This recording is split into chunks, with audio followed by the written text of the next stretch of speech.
Cybersecurity concerns are ever evolving. OT cybersecurity is even more complex, and it's so much more than just software and hardware. How do you stay on top of it all? Aaron Crow has over 25 years experience with cybersecurity. 15 of those years focused on operational technology across multiple industries, and he wants to help you. Welcome to the Protect OT Cybersecurity Podcast, brought to you by Industrial Defender. Now here's your host, Aaron Crow.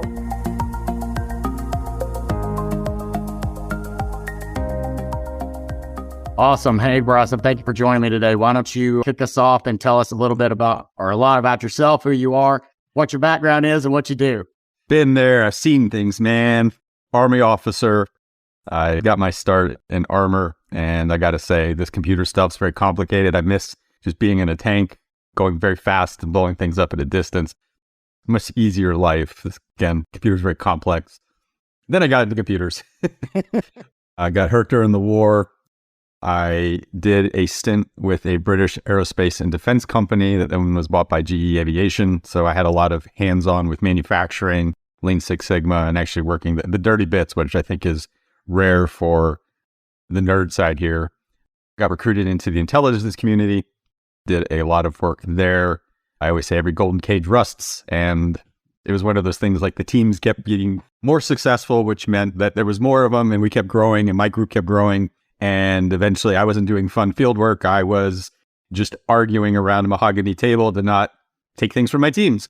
And I realized that I could still support the mission, but I didn't have to do it inside anymore. And so a little more than 10 years ago, I quit and I started my own consultancy named GRIMM, which was my nickname in the IC. Started just one guy by myself. And the real pivot to this story is in 2016, Target came to me. And I think Target is really interesting, even in the operational technologies space, because loosely I look at OT as about a generation behind everything we've been doing in IT. In the 90s and the aughts, we were looking at perimeter control and we were looking at configuration management. And most of the innovation that's been in operation technologies started off with asset visibility and configuration management. And that's where we are now. And so Target in 2012, through almost basically like an OT hack into IT, which I think is funny because it typically goes the other way. The result in 2013 was the establishment of the modern cybersecurity ecosystem. That's when all the money and all the VCs and everything flowed in the last 10 years. And in 2016, they built a world-class security organization. Well, problem with being a world-class security organization, like any organization, is you can still get breached. What do you do? And they came to me and they asked me to build them a tool to drive a unique way of looking at those edge cases. And that's a great consulting gig, because when you build an offensive tool, you get into the arms race of the defenses are going to tune to the tool, which means you have to continue to find new evasion, new techniques. So you're constantly, every 3 months, having to build a completely new tool, which is a great consulting gig. But I thought, well, what if I just built you the ability to scale this on your own? You pick the scope, you pick the technical thing. And then also because of all my background with the military industrial complex, I was like, and you can also bracket it so, so they won't, no third-party contractor can grab you by the throat and be like, well, it'll always be our thing. And so I wanted all of that. That was my design philosophy. And that was the birth of what we called Project Crossbow. Target, crossbow. I mean, Army officer, blank look, not fake. Very simple. And co-developed that with them for 2.5 years. Realized I knew nothing about commercial software sales and development. That is a specific skill set. And so in the end of 2018, with Ron Gula from Tenable and Dmitry Operovich from CrowdStrike and Paladin Capital, we spun out SCYTHE. And SCYTHE is just a modular malware platform, technically, but the value prop is just, hey, here's your ability now to scale the threat on your own terms. Wherever you want it, however you want it, you can script it all up in advance so you know what it's going to do. We're going to get into that, right? Trust when we're talking about the fact that this isn't nerd stuff when we're looking at OT, to being able to run a traditional red team where they can be operators going crazy, which is, I think, one of the problems we have with red teaming is it's the black box approach of these really smart people go away and do something and then show up with a whole bunch of problems and then like, good luck. What just happened? I just got red team. Wow. Yeah. I'm a senior fellow at the National Security Institute. I'm an advisor to the Army Cyber Institute. I'm a fellow with Derek Hartman banked over on CSA. What is it? CS squared AI. I really need to memorize what that stands for. Do you know what it stands for? You were on it, weren't you? Yeah, but no. Control systems something. So I'm a recent fellow, so I'm still learning how to get the organization name other than just I know how to pronounce the acronym. We'll put it in the show notes. Yeah, please do. And then with Tom Van Norman, co-founder of the ICS Village nonprofit. So I decided I didn't have enough free time, and in my passes for free time, why not do nonprofit work on advancing education and awareness on critical infrastructure security?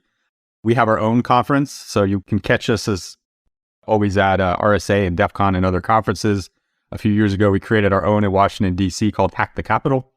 So the 6th annual Hack the Capitol is going to be a 2-day event at MITRE in McLean, Virginia, May 10th and 11th. And we'll have members of Congress, a couple of agency directors, and just a ton of practitioners, industry, think tanks, and those staffers who are the ones looking to build the relationships and learn so much from the folks who actually do this out in industry, as opposed to, no offense, the K Street lobbyists. No, and that was eye-opening to me. I think I told you before this, like we did a trip to DC and met with, all the Congress offices and Senate offices, but almost all of those meetings were with the staff. And that wasn't a bad thing. Those were the people that I needed to talk to, because those are the ones that have the time and the energy, and they're the ones diving into the details, summarizing and bubbling the things that matter up to the congressman that's looking at 100 different topics across 100 different verticals and all these different things, because they're on all these committees, and there's no way they can be an expert in all of these things. So it was eye-opening to me, not, coming from the critical infrastructure, from the power generation and transmission side, seeing that, and that's how things get done. But just knowing how to approach those problems is helpful to know, what can I do to impact and improve that world? And Hack the Capitol is a great example of that, because you get in front of those people to be able to have basic level conversations around what is OT cybersecurity, similar things to like what we're going to talk about today, right? Yeah. I mean, a member of Congress is effectively like a mini CEO. They're the face, they're the prioritization, they're making the ultimate decision, but it is the operations team below them that is writing the language, writing the policy, and doing the ideas. And that's where the relationships are made. Not that there aren't, I've built relationships having done this now for some time with a number of members of Congress, and there are a few that I really like and I really respect on both sides. And I think that's important, because ostensibly cybersecurity really should be a nonpartisan issue. I regret to inform you that isn't quite how it works in practice, but right. For the most part, we just care about, it's kind of like when I worked in national security. An American is an American. I don't care what your allegiance or anything is. 100%. I do care about your allegiance. You need to be allegiant to the United States, but correct. I don't care about your persuasion. I don't care about your orientation politically, right? Like, my job was to defend the country, and that is the same approach that I think cybersecurity should be looked at within the political sphere. Yeah, 100%. I agree. So really quick, you want to talk about why there's the flags behind you there? Like a birthday or something like that? Yes, I just turned 25. Awesome. Well, happy birthday, sir. Thanks. All right, man. So let's dig into it. So talk to me about OT cyber. And obviously you've got a vast background, a vast history from, the government side, and then digging into multiple companies and the nonprofit. And, so dive into, some of the topics and issues that are near and dear to you. Sure. Let's start with the reality. So when we talk about, or like I was describing earlier, that generation behind, there's a reason why for that. And the starting point is operational technology turns out was working just fine before computers showed up in these things, right? But enhanced complexity, cost of scale, and economics necessitated this. And so, all right, now we've got computers in the environment. And then it's sort of a second order effect of like, oh, but what does that mean? Right? Which is what happened in IT in the 80s. Certainly businesses, computers were a part of it, and then networks started to be a part of it. And then around 2000, we were like, maybe our network should be separate from your network. We should have a firewall. That's really 20 years ago? Like, yeah. So, and that's kind of the same thing that's happening in operational technology. And so it's the same form of education and awareness that's happening, where a plant operator, a mechanic, a safety technician, they've been able to do their job just fine. We've added computers and they know how to run those computers. But that second order effect of the exposure of what that computer and networking means is that piece. And I get really frustrated when I see IT vendors and IT security folks rushing to this solution, because from their view, it's like, one, well, first of all, there's money. I like that part. That's what got my attention. You represent money. And two, oh, you have the same problem because I've solved this here. And it doesn't just work that way. And so we have this cultural divide. Tools cannot solve culture. That tool can help support that process, but it is not going to be the thing that bridges the divide. And the divide includes different kinds of vocabulary. Things mean different things, different skill sets, and then, of course, different approaches and priorities when it comes to cybersecurity. On the IT side, I lose data. On the OT side, somebody potentially can die. Safety is key. Availability is key. I gave a talk, my first talk here, moving to Florida a few weeks ago at a place called the Neon Temple. Really cool, kind of like cyber guild name. I mean, it was like an old school hacker lab with lots of robotics and physical components and things to do research. I mean, it would fit right in as a lab in a traditional asset owner environment. And the talk I gave, it was, why does it run Windows XP? And I was really trying to broach that divide of understanding that life cycle of that equipment, that capital cost, that availability, that there are vulnerabilities I can't patch directly and I need to mitigate around. And understanding that specialized piece of equipment was built with that operating system, and that's it. And IT people don't get that, right? They don't understand, like, again, that's why I named it particularly like contentious thing of like, well, why does it run Windows XP? And any IT person on the top would be like, well, I mean, clearly you just need to install a new one. Rip and replace. It's that simple. Just go replace it with the old one. So it was a really great talk, but it ties back to this problem. Yeah, and it's funny how you see it all the time, and it's even OT guys or software products or even consulting firms, but it's definitely higher on the IT side. It's just so different. And you look at people, process, and technology, it's easy to see that things are different in OT. I've got hard hats back there on that, and those aren't just for show. Those are ones I wore. Like, I grew up working in power plants, wearing steel-toe boots, working outages, doing control system upgrades.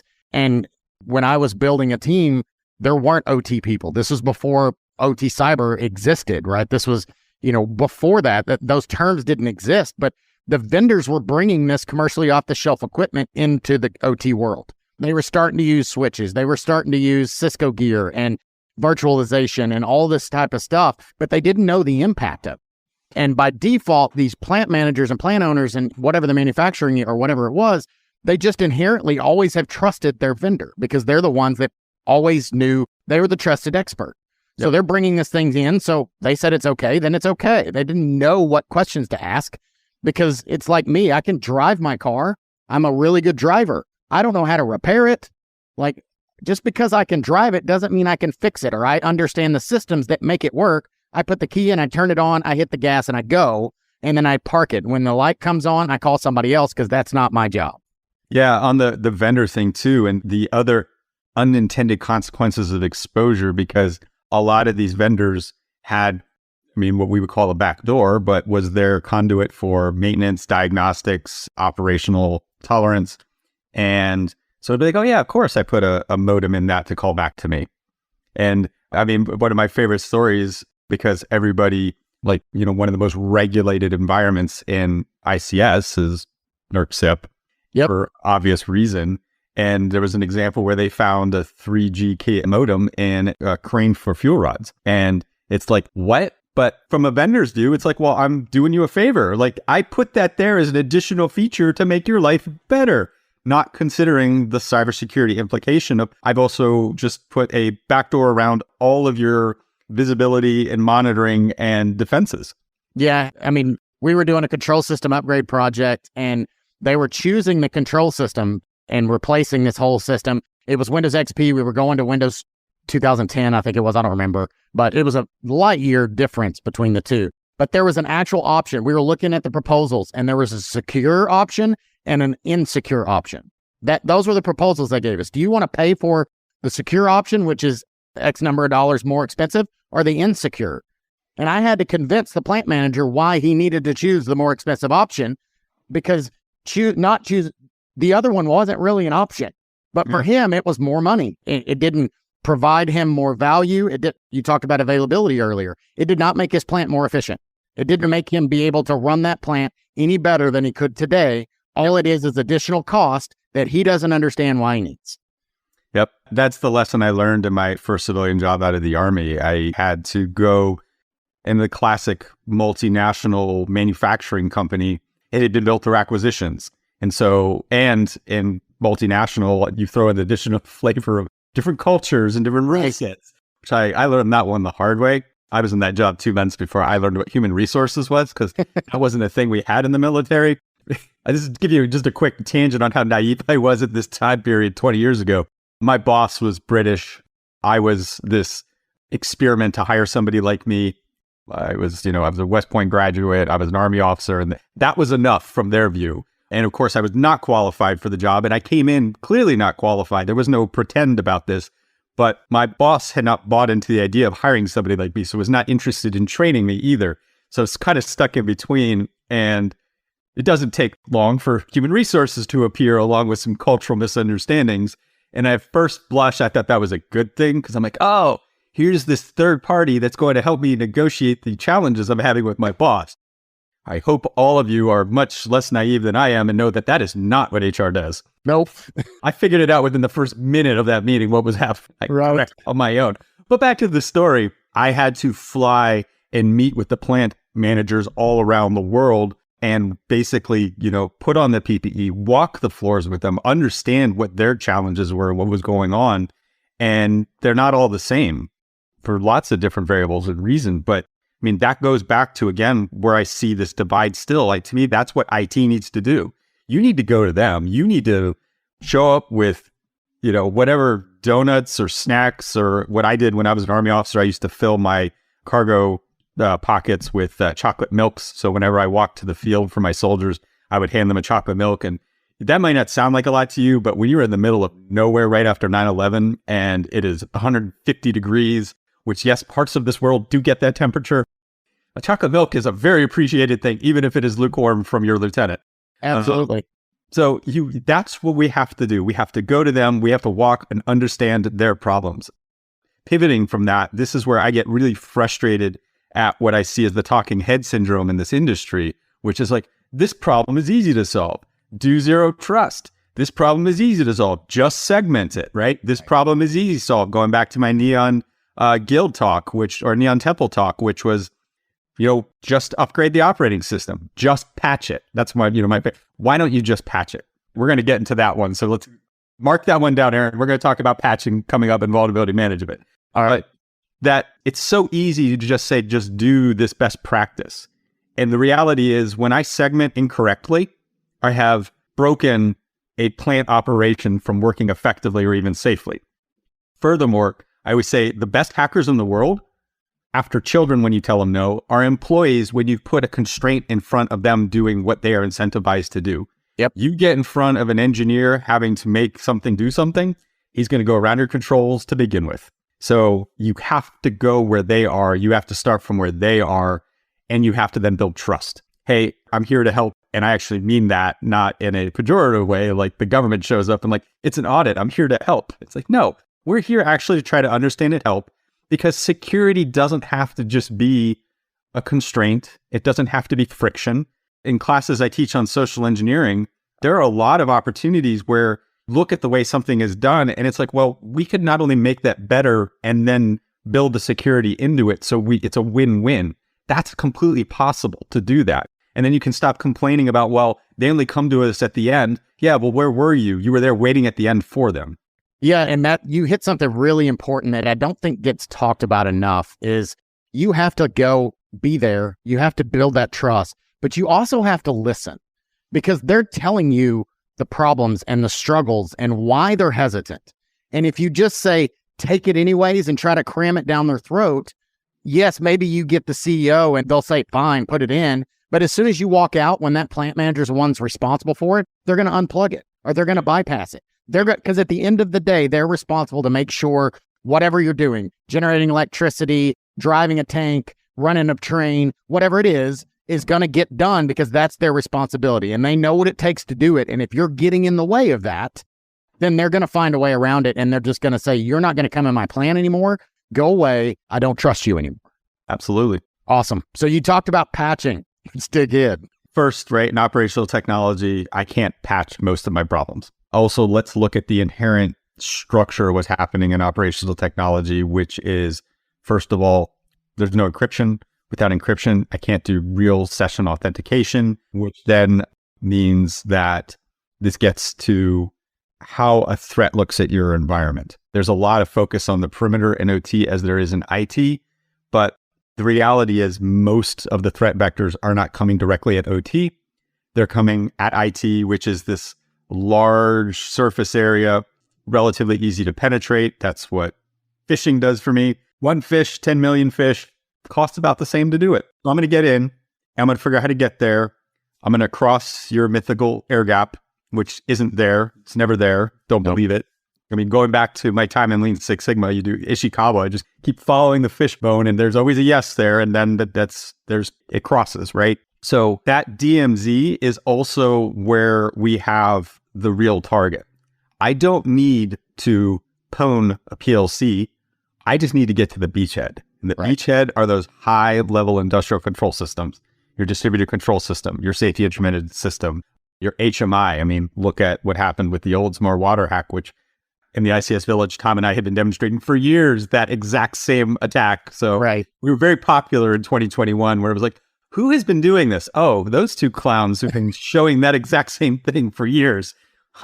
Wish we'd listened to them. And the thing here is, right, first of all, it has an operating system, 1 or 2 generations from exactly what's in IT. So it's a Windows or a Linux box, which means I don't have to do anything special to get to it. It knows it's already configured. Its job is to manage and to see all of these other things, which means it already knows how to talk to them. It already knows where they are. And I mean, a PLC just does what it's told to do. So that's the target. And that's what I want to push and to drive these things down. And that to me is where I think the Purdue model has been misused. One, the Purdue model was not built to be an enterprise architecture. It was built to understand timing of these devices, which used to be a real problem. Right. Now that's just built into the computers that they do that for us. And so it also gives us, I think, the false sense of assurance of a defense in depth that's not actually there, because I see the 5 levels and I'm like, well, that's a lot of levels. That looks like in depth to me. And the reality is it truncates very quickly to IT, vector, in charge, and then everything else just does what I tell it to do. Yep. That's it from the threat perspective. And so once you start to like tie that in, I think that again is part of that conversation back to that's the education that both sides need to have. IT people are still learning that. OT people weren't even looking at it that way, right? This is going back to the education and foundation in cybersecurity. And it's kind of like, okay, so what? So talk about patching. The reason that I really learned something from this is in the OT world, we look more at risk mitigation than we do at patching. Sure. I can't fix the inevitable vulnerability that is there, and whether it is announced and cataloged by CISA or not, doesn't matter. Everything that has code is vulnerable, period. Take that one to the bank. I did this for a living. I never lost. Everything that has code is vulnerable. So you have to work around it. And it's actually a lesson I took from OT that I've been pushing back into the IT world, is that same perspective with vulnerability management so I'm assuming most of our audience here is OT, and so you probably have less visibility into the IT world. A large majority of IT defense is driven by vulnerability management. And the way it works is there are 3 tools in the world that I run a scanner. There was a 1980s Danny DeVito movie where he has a computer that tells him which company to buy. I think was it Other People's Money? Yeah, I think so. The computer just tells him what to do and he does it. And it's a really great story. I love that movie. I think it was Other People's Money. And it's the same thing that's happening in the IT world. And so one, it's baked into compliance. Compliance is not security. Compliance is compliance. It is existential. It is foundational. It is the reason I can even work. Yeah. Security is what I decide to do on top of that. Vulnerability management is baked into that. And what it's baked into is you should be doing it. What am I doing? I'm running one of these 3 tools, Qualys, Rapid7, Tenable, and they give me a list of tens of thousands of problems in my environment. And they generically rank them with this, what's called a CVSS, a common vulnerability scoring system. And basically some nerd somewhere have said like, this is a really big vulnerability. This is a really small vulnerability. And You patch based on what you think the big stuff is, and you ignore the small stuff. Well, what incentive does that create in the world? Patch Tuesday equals exploit Wednesday. There's an entire ecosystem of folks looking to take advantage of. You just showed me where the thing is and how to work it. So all I have to do is figure out how to productize that to reliably use it. That's it. That's all an exploit is. I reliably create code that works against the vulnerability. 99%, it'll work. Except you're not getting credit for what you're already invested in your defense. Like, I mean, maybe that thing could be vulnerable, but I would have caught it here, or I would have caught it here. Also, not all assets or users are equal in an environment. Some things are worth more than others. So where's the context and the understanding of access and impact? And that's what's all missing. And so what vulnerability management is in practice is a Sisyphean task of, I get a list of 50,000 things. I apply a simple model against it of, I'm going to take the ones at the top. The incentive then is the threat just takes the ones right below that number. So if you look at the most commonly exploited in the wild vulnerabilities, it's anything from 5 to 7.9, because standard policy is 8.0 and above. And what did we do? I did some things. Tomorrow I run a list again, and it's the same size. Nothing changed effectively, except for I did more work. And so I thought about what did we learn from the operational technology side, which is, well, I don't have to directly address these things this way. I just have to look at them in context and figure out what can I do to mitigate around them. So let's just assume I can't patch them. I mean, automated patching is a thing, and having a strong, mature process with system owner responsibilities, great, do that, absolutely. But being smarter around it is the fact that I can get more than just those things, because that's still a limited funnel, no matter how efficient I make it, to where I can mitigate and understand around the vulnerabilities like I already have to do in operation technology. So I just want to asterisk call that one out as there's a win of something I've learned from operation technology, basically to take back to the future or the past to this side that always thought it was more mature and better at this stuff.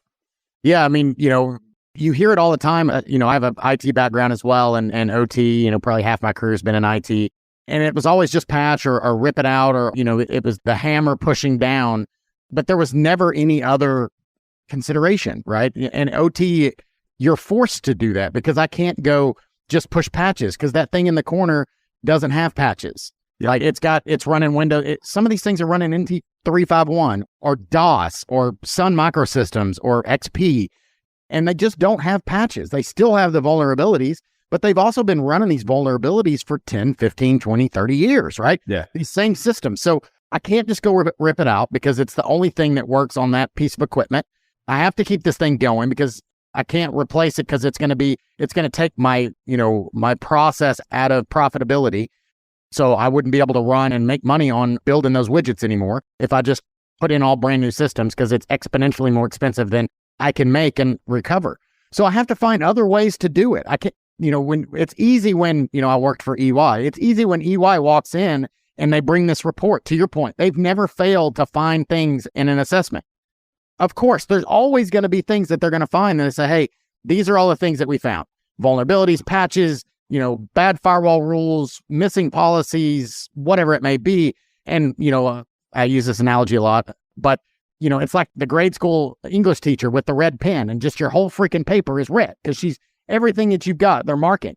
But what value does that provide? Like zero, because it just overwhelms you. And then you throw it in the trash and you going about your day, because at the end of the day, you're just trying to make the widgets work. So instead, if you can focus on and understand, I can't just go patch, and there's no value in doing that. What is something that would actually improve their cyber posture and help them without saying, go patch everything? Because they don't have the means, or will they ever do that? So that's what I do for a living. I built a tool that does that, right? Yeah, so that's the SCYTHE platform. Right. And I mean, I gave what probably would make most folks' eyes glaze over when you start saying like threat emulation or any of that stuff. And just throw that aside, right? That's the technical thing. What does it mean? Security is defined by the threat. Whatever you think you got, you have to find some way to truly measure, validate it against what could be. What we've done is we've made that easy. That's what our threat intelligence is. Threat intelligence is another failed part of the industry that everybody has an opinion about. So just give me like 30 seconds to tell you how I am not yet pitching another version of the thing you've already seen. Threat intelligence is the reason we are in Groundhog's Day. We spend a lot of time learning yesterday to get to tomorrow, repeat. And it's not, I don't mean this in like picking on the threat intelligence vendors. It's what's created the table stakes of the ecosystem, which is I can easily identify a bad domain, a bad IP, a bad file hash signature, because those are things that I can grab onto that. It is a concrete thing, a moment in time. And then the 3 to 6 months it takes to populate that in to your system is valuable because it's machine readable, which means you're automatically right into your firewall and all in your rules. And you like that because I don't have to do anything to do that. The problem is, how hard is it for me to change an IP or a domain? Or heck, I even just add a 0 as file padding and it's suddenly a completely different piece of malware. What? I mean, the metaphor I talk about is it's like a 6-year-old walking up to a bouncer and be like, I'd like to order a shot of whiskey. And the bouncer looks at the 6-year-old and is like, clearly you're 6 years old. No. 6-year-old right in like the line of sight of the bouncer walks away, puts on a mustache and comes back and like, I'd like to order a shot of whiskey. And the bouncer's like, okay, go right ahead. Or somebody else. That is our ecosystem of defense. That's how it works. And one of the reasons it is that way is because if it gets in the way any further, you're going to rip it out. Right? Going back to where we talked about the examples of best practices that fail in production, it's because if it gets in the way, it's gone. Security, the best security in the world is I give you a rock. Good luck hacking a rock, right? I can't do it. You can't use it either. Lose, lose. That's the balance. And so what we did was go, okay, well, here's the value. The value is truly understanding the behavioral characteristics of what a threat does. And if that sounds complicated, don't worry about it. That's what we do. We've already built all that in for you. You don't have to do anything other than click a button. And you're going to go, okay, but Bryson, didn't you say it starts with trust? It does. And that's where my tool can help support trust, because you can see that all splayed out.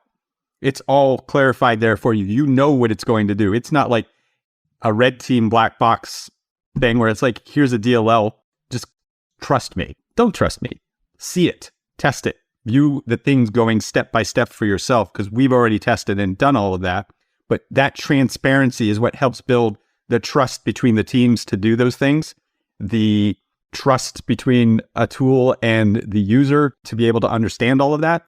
And then the results that we're given, you're going to be able to see all of that in granular detail and understanding the gaps and the fixes as a part of it. Like, I'm not just saying words, we back it up with what we do, because I've been on that side and I know what that feels like. There's 3 variables you can control in an exercise: scope, frequency, and complexity. So scope is the first one, because that's where I can establish like, well, we're not going to run that on something that is really important. And don't start with something that's less important. Like, let's just see what this does on a basic IT workstation. So value of that is I'm going to understand my gold image. What's that gold image configuration? What's my visibility on a host? Now let's start to correlate that visibility to my centralized function, my SOC, my SIM, my MSSP, whatever that is. You can do all of those pieces. Then you can start to just continue to broaden it out. And that's the unique thing about our platform, is we're not just an IT tool. We can also unify the IT with the OT, so you can see that whole thing together. And that's all built into what it does. We're not a scanner. We're not out there going and poking things that you don't want us to poke. It is a controlled thing that's already packaged for you. That's awesome. So from the OT use case, that the assessor came in and gave me this list of, hey, you've got Windows XP and you've got 10,000 missing patches and your firewall has any rules, and you've got a modem bank over there that the vendor has backdoors to, and, you know, just all of these things that are on the list. So I'm a plant manager and I'm looking at this and I don't know what the hell to do with it. And I come to you. How do you help them deal with that in a way that provides them value? Yeah, well, I mean, that is just like, you've got nothing. So like, my tool can't just create something out of nothing. What we can do is we can put that in context. That firewall that is any, maybe that firewall any isn't to something important. And that's the thing, right? We can show that firewall any isn't that important. Or we can show these are the things that are important with that firewall. We're helping you prioritize.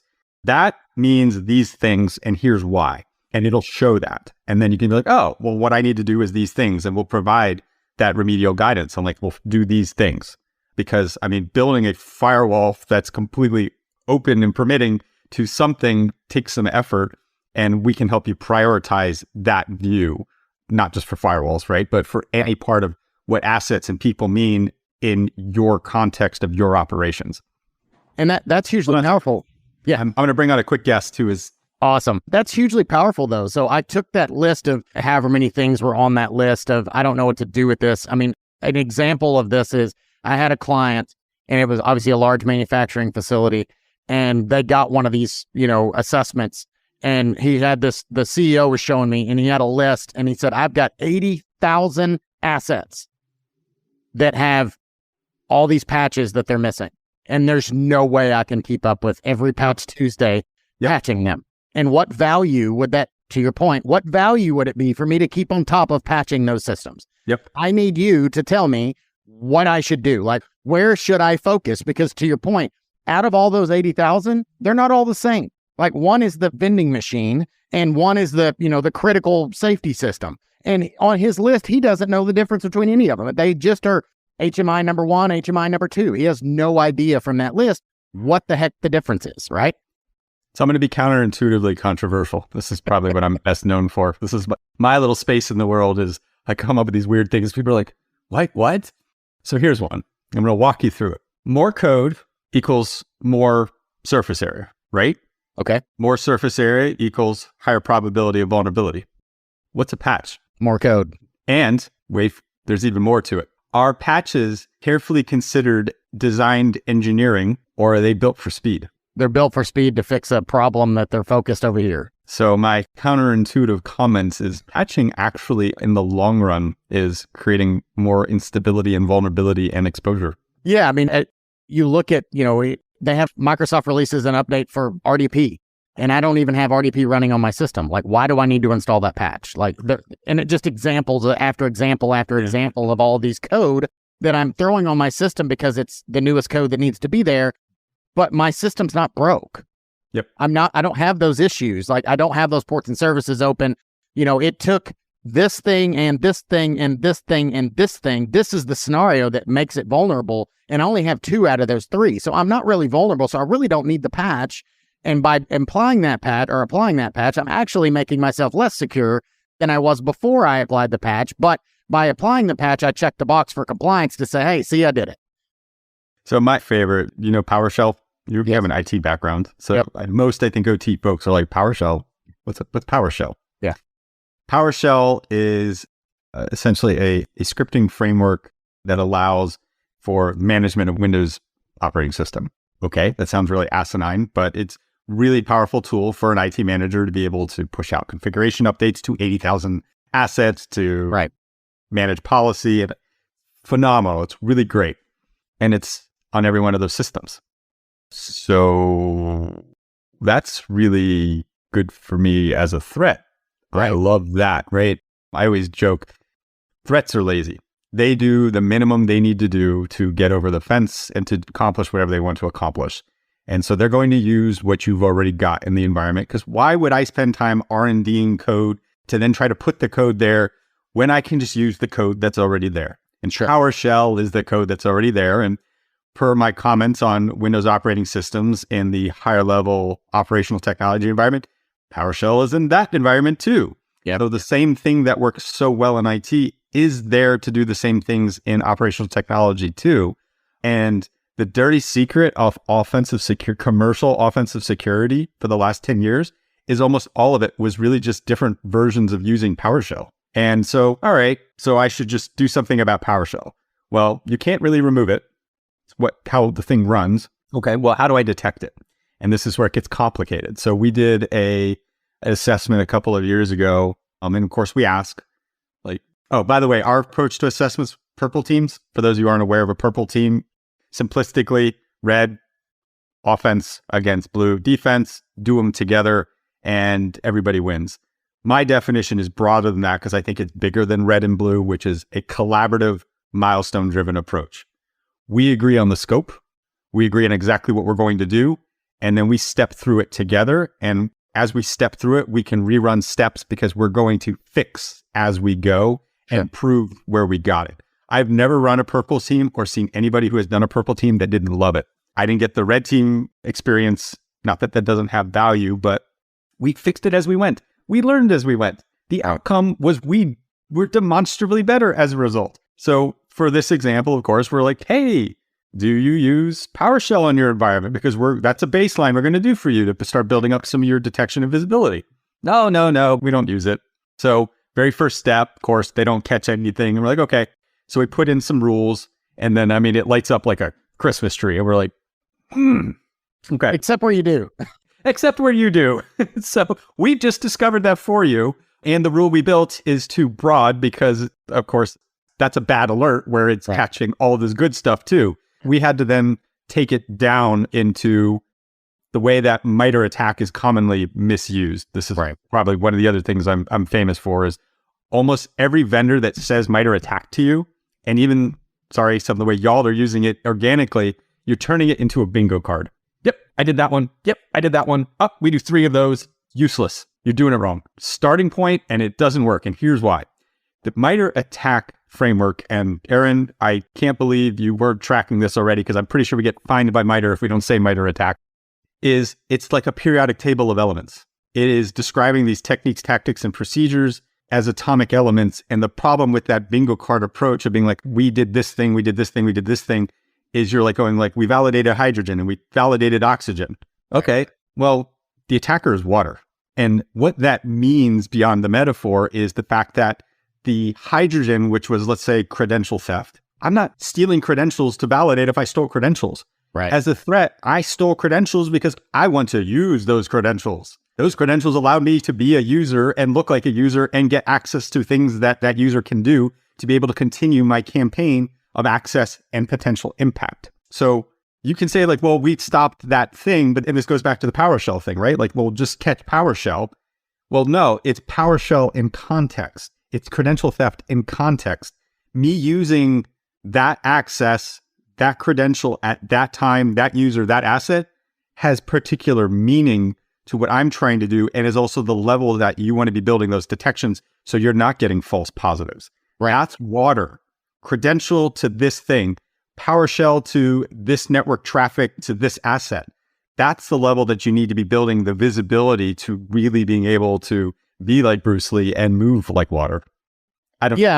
So that was more interpretive dance, but you get the feeling. Yeah. So, prime example of that is, you start monitoring for, failed login attempts, and, Bob forgetting his password Monday morning after he's been on vacation for 2 weeks is not the same as some automated process that tried a password 10 times and then move to the next account 10 times and then move the next account 10 times and the next account 10 times down the list. That's something I should take notice on. Like Bob doing it once and then remembering his password on the second time. Oh, Bob just forgot his damn password. Like, that's not a big deal. I don't care about that. Well, and so here's where it's even in that, because I could be pretending to be Bob and I look like that behavior. And so seeing what I do next is more indicative than just, again, it's context, right? It's not just somebody going through that is a clear pattern. Sure. Somebody masquerading as Bob trying to then, there's another pattern to be learned there. Yeah. And it's complex and you can't just look in one place. So looking at the password, that's one piece of data.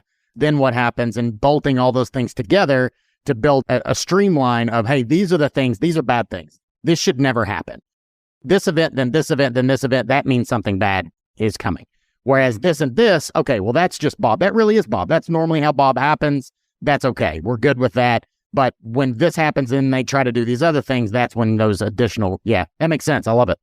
Huh, there you go. That's what I do for fun. That's awesome, man. So, hey, next 5 to 10 years. So this question probably came from you and I didn't even know it from listening to your podcast. So thank you for that, because I ask all my guests this, but next 5 to 10 years, what's something that you're excited or hopeful about in cybersecurity, and maybe something that is concerning in cybersecurity? Yeah. So what Aaron's referencing is the ICS Village nonprofit. We have a podcast series called Hack the Plant, which is a play off of the Hackers movie where he yells out, hack the planet, because it's silent, so hack the plant. We're on our 3rd season, and every show ends with the same 2 questions. The first, because we bring guests from all sorts of types, and I want folks out of reality. Because reality is like, well, whatever ideas I'm going to offer are constrained. So if you had a magic, non-internet connected wand what would you do? What was one thing you would change? And then the follow-up question is, now let's look into a crystal ball. What's one good thing and one bad thing that'll happen in the next 5 years? Sure. So I'll start with 5 years or 10 years. Wait, do I get to do both? You can do both. I'm going to do both. I'm going to do a bad one for 5 and a bad one for 10. Okay. The bad one for 5 is ransomware in cars. Someone's going to literally walk down to their car, try to start it to go to work, and the infotainment system is going to say, send half a Bitcoin before your car gets turned on. And so it's following after Colonial Pipeline. Dr. Paul Rosenzweig, an op-ed in USA Today, where we're comparing that made ransomware a kitchen word. That's my phrasing for it's no longer expert jargon. It's now something that your grandma would know or heard of. Right. And yeah, ransomware was technical jargon until Colonial Pipeline. That was when Grandma Jones now knows what ransomware is. Everyone does. Ask you about it at Thanksgiving. Don't you work in ransomware or something? Isn't that tied to that SVB? My grandma voice, apparently. Who knew? I learned it myself. Where was I going? So ransomware. Oh, yeah. And so the joke in our op-ed was, if in a hydrocarbon-based economy, Colonial Pipeline gets folks' attention, in a human-based economy, it'll be an attack on the coffee supply chain. My 10-year, I think I'm going to take it at geopolitical scale. So 10 years plus or minus, China is going to take Taiwan, and our understanding of the U.S.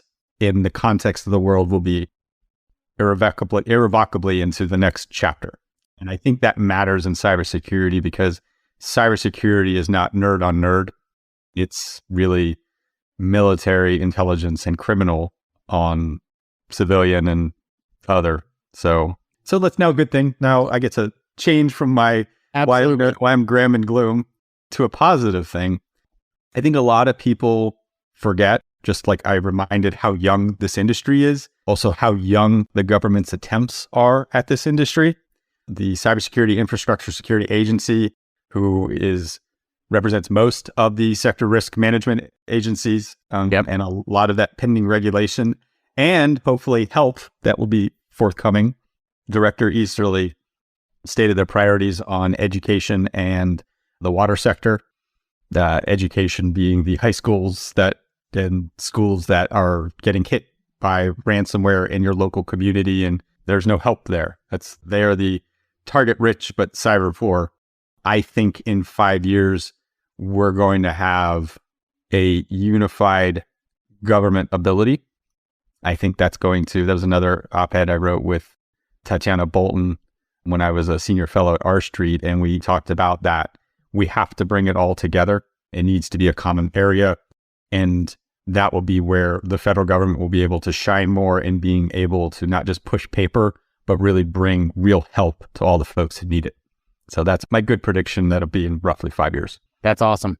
Yeah, I agree, man. It's good to see. I know they're doing the right things, and OT, just like in IT on systems that we've got, the federal government's a little bit behind on what do we do about OT as well, right? So CISA's really done great on the IT side, and they're really starting to, okay, now we need to probably do more on the OT side. So I see the buzzwords coming up in the new administration, the new policies that are coming out from NIST and CISA and all, TSA and FAA. All of these guys are talking about that OT is something that has to be focused on and wide, with critical infrastructure, wastewater, power generation, manufacturing, our financial system. You talked about SVB, that wasn't an attack, but it just shows how brittle that our entire ecosystem and this whole system is, and how everything is interconnected from, generation and transmission. And I live in Texas. So, you look at the winter storms that brought us down. I say you really care about power generation. I do. And, how's that going? It's, I worked for a power generation company before, EY and Industrial Defender.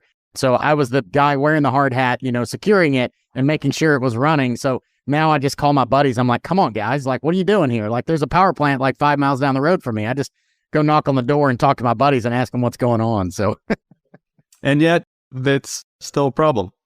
It is. And it really comes back to that whole, Texas is a deregulated state for generation. And a lot of folks don't know what that is. But, in Texas, you're on your own. It means I'm on our own, right? So I did a very large, I won't say the client name, but I did a very large, probably one of the largest OT cybersecurity programs in the country in a power generation, 3-4 years, $100+ million, OT program. But that company, because they were regulated, they were able to go get a capital rate case, and they were able to push that cost on, and they were able to justify. So that's how they paid for it. Whereas in Texas, a power generator, the company that I used to work for, they can't do that. Like, they can't go recover their costs. So everything they do, they're having to make a decision. I'm either going to go do turbine maintenance on this or this boiler feed pump, or I'm going to implement the cyber tool. So again, going back to that plant manager, why would he choose the cyber tool that doesn't make his process more efficient? It doesn't make him more money. It doesn't make him run more frequently in his mind, because he doesn't know what he doesn't know, that if I don't do these things, then colonial pipeline can happen, right? Then somebody, a bad actor, whether that's an internal, bad guy that did something bad on the inside or a bad guy on the outside that did something, but it's never happened. So, you don't ever think that your house is going to get broken into until it happens. Like that, when you see it on the news and you see crime statistics, because it's never happened to you, that's always somebody else. It's easy to disassociate with that's going to happen to me until I come home and my door's been broken into and all my stuff's gone, right? Then it's personal. Then I understand, oh shit, yeah, it never happened till now, but now it's happened. So now it's real. Like, this is a real thing. This isn't just something on the 8 o'clock news, right? They still do news at 8 o'clock? Is that a thing? I don't even know. I don't have TV anymore. That's what I have to say. Well, thank you, Bryce. I appreciate it. It was an awesome conversation, and I look forward to being at Hack the Capitol. Everybody should check that out. We'll put all the links in the show notes. Any call to action you want the audience to do, or how to get a hold of you? I think I'm relatively easy to find. I mean, the advantage of having a unique first and last name is I'm almost like Prince. You just type in Bryson and I kind of pop right up. But you add cyber or unicorn and you get a lot faster. So I'm on Twitter at Bryson Bort.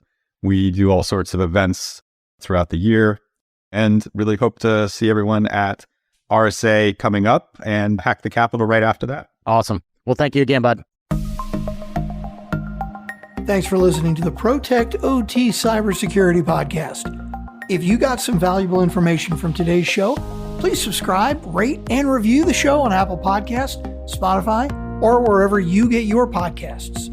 To learn more about Aaron and to get your free copy of the OT Cybersecurity Solution Buyer's Guide, go to industrialdefender.com. That's industrialdefender.com, or you can click the link in the show notes.